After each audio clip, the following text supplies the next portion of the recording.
అందరికీ క్రీస్తు పేరిట వందనములు. బైబిల్లో అనేక బూతులున్నాయని, అది పరిశుద్ధ గ్రంథం ఎలా అవుతుందని కొంతమంది వాదన. నాకు 2 రోజుల క్రితం ఒక న్యూస్ పేపర్ చదువుతుండగా ఒక హెడ్లైన్ నన్ను ఎంతో శోకానికి గురిచేసింది. అదేంటంటే, ఒక వ్యక్తి తన అక్క మీద వ్యామోహం కలిగి తను ఒప్పుకోకపోవడం వలన అక్క కొడుకును పీక కోసి చంపిన వైన. ఈ పేపర్ వాళ్ళు అక్కడ జరిగిన తప్పును వ్రాశారు. అయినంత మాత్రాన ఆ పేపరు తప్పుడు లేదా అపవిత్రమైన పేపరు అంటే ఎలా?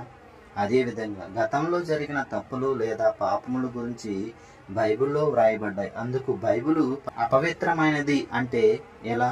దేవుడు బైబిల్ పరిశుద్ధ గ్రంథమని, ఇది మహాజ్ఞానమని ఎందుకన్నాడు? ఇవి చదివి ఇప్పటి తరం ఇలాంటి తప్పులు లేదా పాపములు చేయకుండా ఉంటారని.